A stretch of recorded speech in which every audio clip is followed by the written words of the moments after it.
At yan, magandang hapon mga kaibigan, mga ka-abi. Narito tayo sa ating munting isdaan ngayon. Pakita ko sa inyo ginawa ko ngayon sa mga tank. Nilagyan natin mga sponge filter sa isa. Pero ito yung ano natin, yung 3 layer stand natin na kasya yung 18 piraso na 5 gallons. 6 pieces ang kasya kada layer. Bigyan natin siya ng sponge filter tapos yung ilaw ito. Yung LED. Bali nakabit tayong ganito. 4 feet po ang haba niyan. Nakabit tayo dalawan yan. Set up tayo sa ilalim yung isa. Yan. Hindi pa lang natin na tatapos kasi may dapat pang kailangan na wire. Tapos dito na mga kaibigan, ito yung pinagawa ko noon. Na ngayon lang talaga natin naayos. Itong dalawang stand na to. Triple stand. Para sa 15 to 20 gallons ang kasya dyan. Sa dalawa, tatlo. Yung dalawa, wala pang tank. Nariyan pa natin. Tapos, lagyan pa rin natin ng ilaw yan. Medyo naglagay na tayo. Nakapaglagay na pala tayo. Dalawa. Kasi ito isa. Yan, LED po yung ginagamit natin. Katulad nito. Ayan. Sukat nito ay 2 feet or 24 inches po ang haba para dito. Kurang pa dun sa taas mga kaibigan na natin lalagay sa taas yan. Dalawang LED lights natin na to. Yan, ganyan kasi ginagamit ko noon pa. Kasi hindi ko pa nasubukan yung ibang ilaw. Para sa akin mas okay yung ganyan. Mas matagal. Katulad na itong ilaw na to. Yan mga kaibigan. Tagal na po sa akin yan. Siguro hindi kayo maniwala magtatatlong taon na yan. Baka may 3 taon na nga yun kung hindi ako nagkakamali. Eto, halos kasabay nito yan eh. Bali na nga to. Nilagyan ko na lang ng electric tape para mapakinabangan pa natin gumagamit. Dito naman tayo, nilagyan ko rin sila ng sponge filter mga kaibigan itong 15 gallons na to. Kasi dati,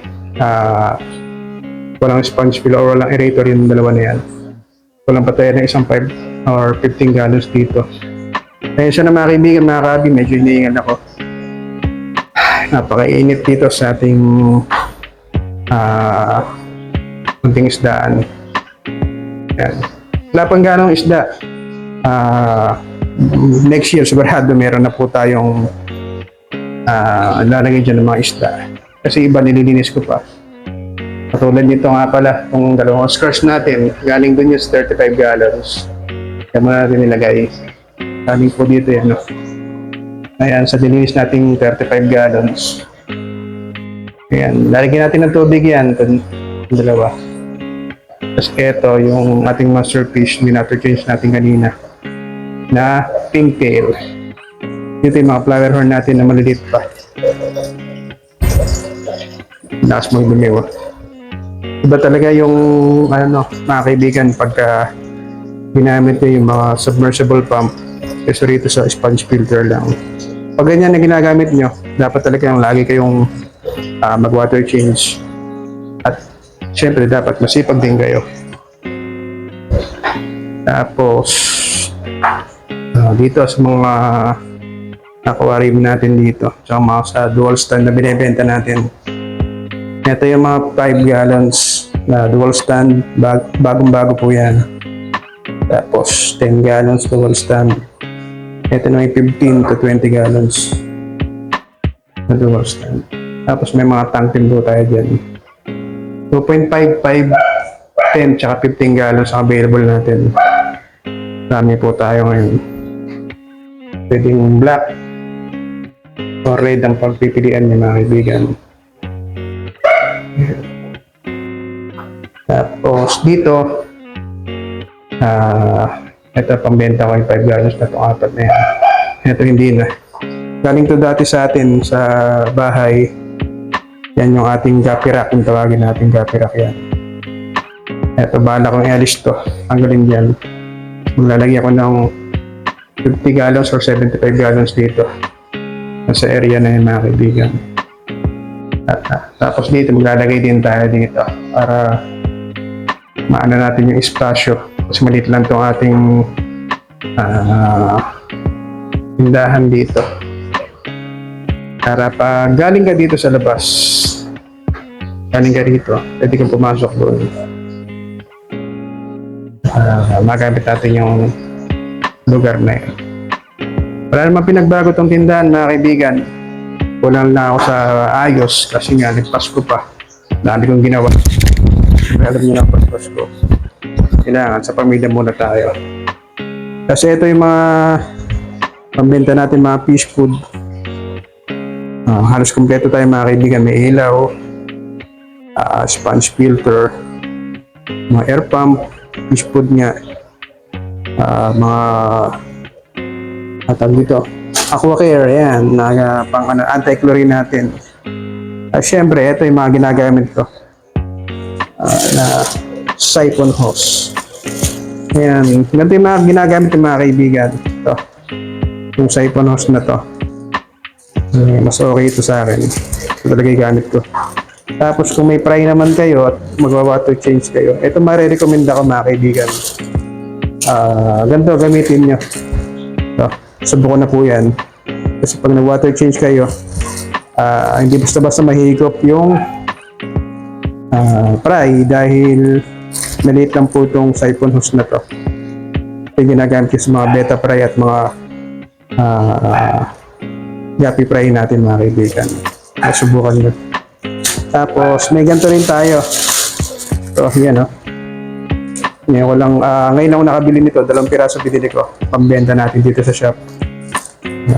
Ito yung mga ginagamitan ng yung tank mo, kunwari may gravel or mga bato-bato dito sa ilalim.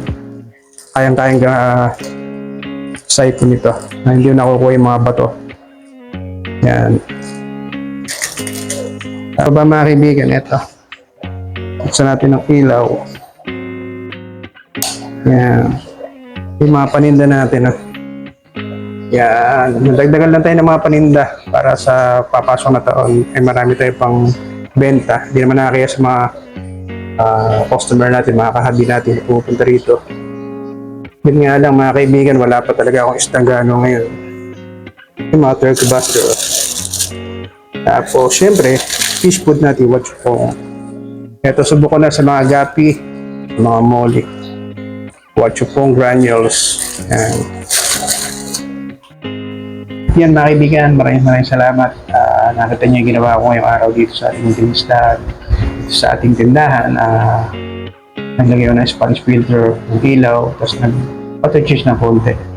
At alam ko na marami pa tayong dapat gawin dito.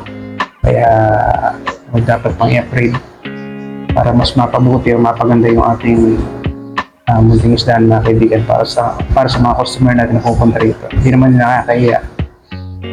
Yun. Siyempre, maraming salamat po. Lalo sa mga subscriber natin na patuloy nagbibiyan, nanonood na ating YouTube channel. Nanonood na YouTube channel natin.